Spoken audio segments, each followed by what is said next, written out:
Aqui, ó, peguei esse livro aqui, Alien, The Archive, Ultimate Guide, Classic Movies. Vamos dar uma olhadinha, vou mostrar aqui pra vocês, ó. Ele trabalha o primeiro, segundo, terceiro e quarto filme da série Alien, né? Eu peguei aqui na estante virtual já faz um tempo, então ele já veio um pouquinho maltratado, um pouquinho machucado, não tem problema, eu não tenho problema nenhum, eu gosto disso daqui. Vem um desenho que eu creio que esse deve ser do Ridley Scott, né, o diretor do primeiro. Bonita, capa dura, uma guarda, uma ilustração, The Archive. Alien The Archive, Titan Books, o do Ultimate Guide to the Classic Movies, que aí depois foram feitos outros. O livro é de 2014, então creio que já tinha o Alien Predador, com certeza já tinha. Vocês me corrigem aí se já tinha o primeiro, o Prometheus, né? Aí aqui com ilustrações, e aqui dos 4 filmes, vamos dar uma olhada. Conversa com a Sigourney Weaver, que ela defende muito que os 4 filmes, que eu concordo,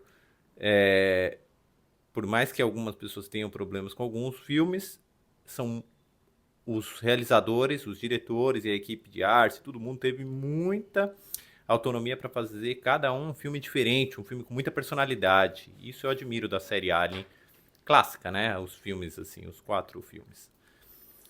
Aí aqui o primeiro de 79, que eu sou fanático, fascinado. Eu gostava do filme, eu achava ok. Até começar a dar aula de desenho há uns 10 anos atrás e analisar o filme. E aí, pra mim, o filme virou outra coisa. Eu comecei a gostar cada vez mais do filme, porque eu acho que a grande parte da inteligência do filme não é textual, é imagética, né? Aí, aqui, ó.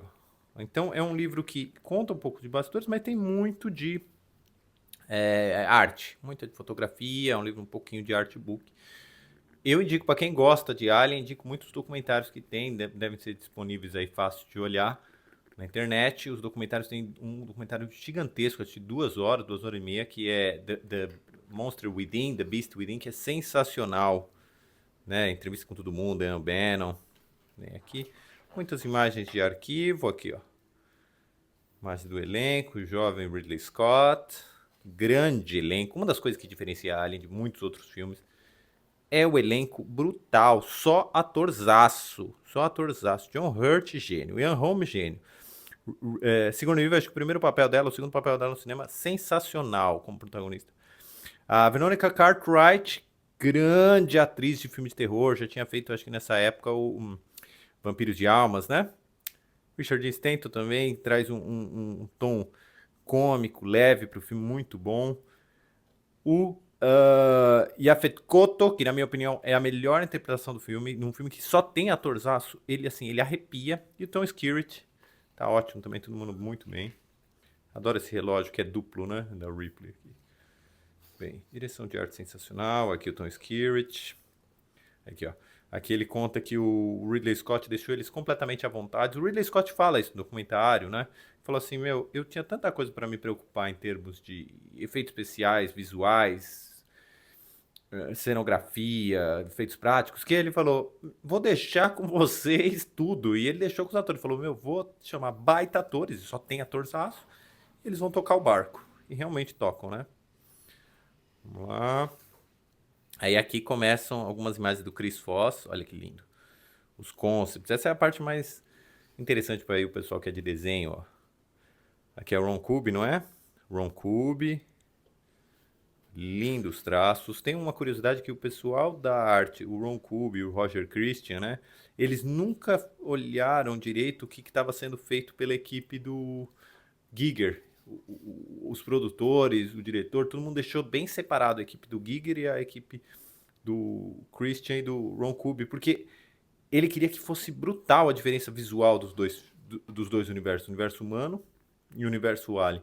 Aqui, ó, esse concept do Moebius, o Ridley Scott bebe muito, a equipe dele toda bebe muito dos quadrinhos que estavam sendo feitos na época pelo Moebius, pelo. Qual é o nome daquele outro? Druyer, né? Os quadrinhos da Meta Hurlan. Aqui, ó, segundo que eu saiba, a história conta que esses são o storyboard que o Ridley Scott levou para convencer os produtores que ele deveria ser o diretor do filme, né? Nossa, essas cenas lembram demais Planeta dos Vampiros. Aqui, ó. Isso é puro Plantas e Vampiros. Ó, isso daqui é puro Plantas e Vampiros, né? Ah, olha que baita nave. Muito bacana, né?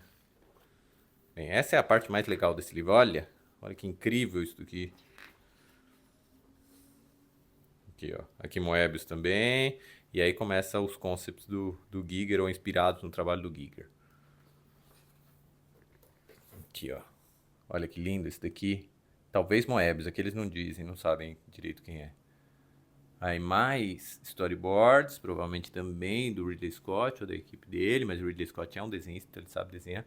O que é impressionante, tanto o primeiro quanto o segundo são feitos por diretores de cinema que são desenhistas, né?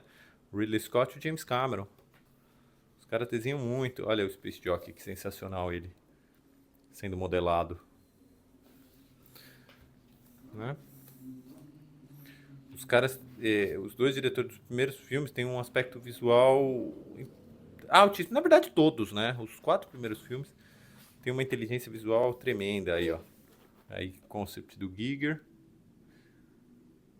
Embora o Giger, que eu saiba, ele não fez o Facehugger, né?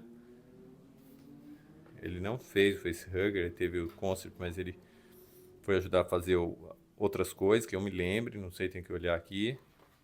Eita, isso daqui vamos cancelar do meu livro, não pode mostrar isso, né? São imagens perturbadoras. Esse daqui, ó, isso é interessantíssimo. Isso daqui tava nos concept Duna. Isso daqui é do Duna, ó. Na verdade, o Dan O'Bannon, que foi roteirista do Alien, ele tinha trabalhado com o Jodorowsky no Duna. E ele trouxe o Giger pro projeto por conta do Duna. Duna, esse filme, né, é central. Aqui é uma coisa muito legal, que é os desenhos do Ron Kubi para servirem de sinalização dentro da nave. Olha que sensacional. Olha esse desenho do astronauta flutuando, gravidade zero. Sensacional isso daqui, né? Lindo demais. Olha o trabalho. Vamos lá, vamos passar rapidinho pro vídeo não ficar eterno. Aqui, ó, dentro, a construção do cenário da nave. Maravilhoso, maravilhoso. Olha que demais. Outros concepts. Aqui, segundo dizem que deve ser do Chris Foss. Então aquele lá devia ser do Chris Foss também, porque lembra muito isso daqui. Colocaram Moebius, mas não me parece tão Moebius aquilo lá. Será que é? Vamos voltar aqui, ó, isso daqui. Talvez seja Chris Foss também, com uma caneta marcador. Nunca vi Moebius usando marcador. Mas talvez fosse, né? Moebius também nos surpreende. Maravilhoso isso daqui, hein? Isso daqui não tem. Essa não tem. No centro do Nostromo. Myron Cube. Ron Cube depois vai trabalhar no Blade Runner, né? Ó, aqui dá pra sentir um pouco de Blade Runner. Ai, que maravilhoso isso. Isso aqui não tem, não saiu. Bem, pro primeiro filme é a parte mais legal, talvez, desse livro, né? Vai dizer. Ó, o animatronic. Final. A roupa branca dela, porque ela já tá purificada, né?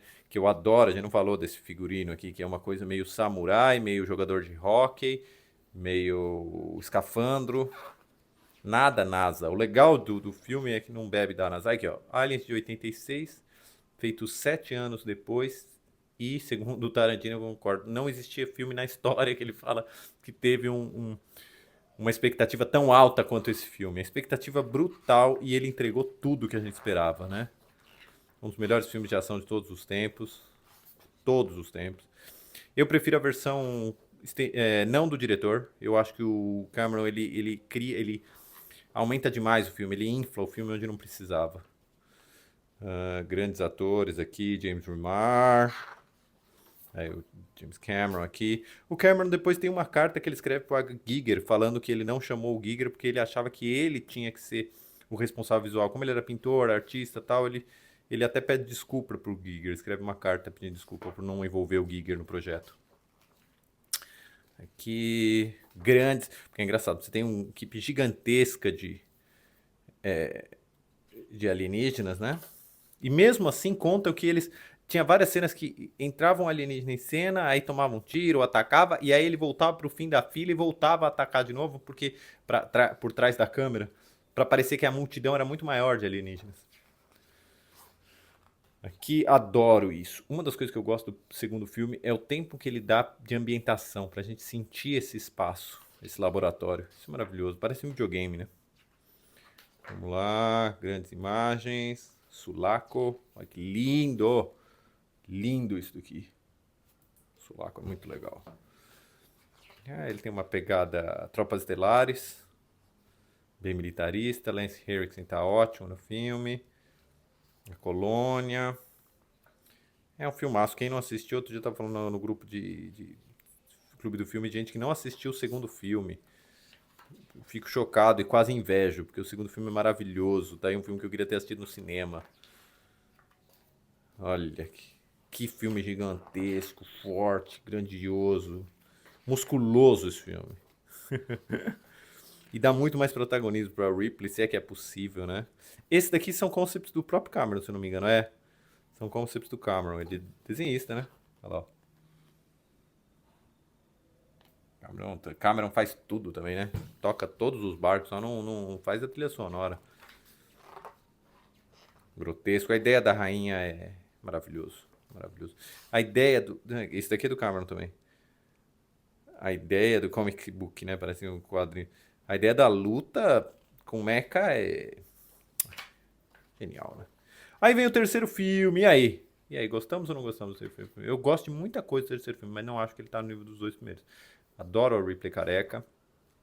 Gosto do visual. Mas eu acho que o filme sofre em termos de roteiro bastante. Aqui ele conta que originalmente era Vincent Ward tinha feito um projeto para o filme, né, parece até uma Estrela da Morte, em que seria um monastério. O alien cairia no planeta monastério. Acho isso ótimo. Adoro essa ideia. Adoro essa ideia. Ó, uma coisa Torre de Babel, Inferno de Dante, Piranesi. Infelizmente, flopou, tiraram o Vincent Ward. Ó, conceito maravilhoso, hein? Tiraram o Vincent Ward e aí trouxeram o Fincher, que é um grande diretor, gigantesco também, mas ele não teve autonomia, ele conta isso, e dá pra perceber, ele não teve autonomia, teve que pegar o barco andando e fez o melhor que ele pôde. Infelizmente, o melhor que ele pôde talvez seja o filme um dos mais fracos da carreira dele. Visualmente é interessante? Com certeza, ó, com certeza. Essa coisa meio Inferno de Dante, meio Piranesi, meio metalúrgico, inferno metalúrgico, industrial, steampunk. Mas o filme, em termos de roteiro, sofre. Caramba, como a Sigourney Weaver tava bonita, né? Se é que... Olha só. É... Inspirou a Eleven, né? Virou um ícone, ela careca, nesse filme. Charles Dance, né? Qual o nome desse ator? O grande ator aqui. Charles S. Dutton. Grande ator. Grande ator. Eu acho que um dos problemas do filme é ele ser tão pesadelo, tão pessimista. Eu sempre falo, um filme de terror tem que ter um pouco de céu azul. Se você não tem otimismo, se não tem alguma esperança, o público não se envolve tanto. Aí, Alien Mark III. Alien com rabo, se não me engano, não aparecia tanto, né? Tem uma hora que eles colocam um cachorro. Fica péssimo, porque... Aqui, ó. Movimento tanto humano quanto de cachorro. Nossa percepção visual é muito boa em reconhecer um movimento, mesmo disfarçado. A gente bate o olho e vê que é um cachorro andando. Não tem como. E o que é difícil de fazer o Alien. Porque uma pessoa se movimentando, você sabe que é uma pessoa. Você tem que ser um grande bailarino, um grande atleta, alguma coisa assim. Bailarino e atleta, os dois, para conseguir movimentar sem parecer que é um ser humano por trás da máscara, né? De baixo. Aqui, ó. Tem algumas cenas interessantes, tá? O ataque na enfermaria, que ficou famosa essa cena, mas eu acho que tirou muita força da Ripley. Eu acho que a Ripley... a ideia de um monastério é meio... o nome da Rosa, né? É o nome da Rosa. Tirou muita força da Ripley, isso que me entristece do terceiro filme. Aparece Lance Henriksen, o cenário é legal, uma coisa meio Terry Gilliam dos macacos, né? Ó, esse figurino é legal, é legal. Não é maravilhoso, mas é legal. E aí vem o quarto filme aqui, ó. Quarto filme que também tem boas ideias, mas esse consegue ser ainda pior que o terceiro. Grande elenco, grandes atores. Dan Hedaya, Brad Dourif. Dan Hedaya é engraçado, né? Cômico, né? O filme sofre por ser cômico. Winona Ryder, Sigourney tá ótima no filme. Tem aqui Ron Perlman, o Hellboy tá aqui. Esse ator é muito bom. Esse cara é bom. Tem o que eu adoro, o Michael Wincott, o Amélie Poulain, ator da Amélie Poulain. Os atores são interessantes, visualmente é interessante, mas ele é de um mau gosto tão duro nas cenas de ação. Ah, ele é grotesco, abertamente grotesco e ruim, né? Aqui, ó. Grande Michael Wincott, sou fã desse ator, fã. O visual dela tá legal, mas é um filme que sofre de mau gosto. Alien nunca foi uma série de mau gosto, né? Ó, visualmente é bacana, bacana. Os ataques são terríveis, o uso do CG é terrível. Não sei se vocês gostam, tem gente que gosta. Sigourney tá bem, mas assim, não tem como salvar o filme. Brad Dourif tá bem, mas também não tem como salvar, é cientista maluco. Ron Perlman ótimo, ó, acréscimo ao elenco. Visual, tem horas que é um pouco genérico, nem aqui. Mais genérico, as naves são mais genéricas do que o 3. Gosto mais das naves do 3. A ideia debaixo d'água é sensacional, eu me animei muito, lembro na época que ia ser uma cena debaixo d'água. Não é grande coisa, é ok. Ah, e tem as versões dela. Ah, esse concept é do... Qual o nome do maluco lá? Esqueci o nome do maluco, não é do Simon Bisley? Parece, se não for, parece Simon Bisley. Aqui. Vamos lá, Brad Dourif. Isso é Simon Bisley. Chris House? Fala Chris House. É Chris House. É lindo isso, hein? Isso é lindo. Talvez aqui já devia... Ah, isso é terrível. Já deveria ter sido virado um desenho animado. Alien, talvez fosse melhor. Ó, os conceitos são lindos da Auriga. Olha, que lindo. Até aproximar. Isso é lindo. Ó. Infelizmente o filme não tá dos meus favoritos, mas ainda assim, sei lá, nem sei se é melhor que Prometheus. Ó, visual legal. Legal. Pra mim é uma coisa que o Jason Pargin fala, eles esqueceram que o filme tem que ter ciência, né? Tem que ter uma cara de ficção científica, de exploração espacial. E aí virar Massacre da Serra Elétrica tão puro, tão bobo, não tem porquê, ó. Isso é muito legal, isso é muito legal. Sem ficção científica, o filme não me interessa. E aí o problema do Prometheus é que vai todo pro outro lado da ficção científica, mas as ideias não são maravilhosas, né? Prometheus até não erra tanto, mas no fundo erra, porque, sei lá, é uma mistureba, não faz nem para um lado nem para o outro. Cenas deletadas, Afterward. E o Giger, dedicado ao Giger, faleci em 2014. Aqui, ó. Lindo, lindo, lindo. Um livro bem bacana. Não sei se vocês acharam, eu gosto principalmente da parte do 1 e do 2, mas gosto dele como um todo. O que vocês acharam? Me falem aí.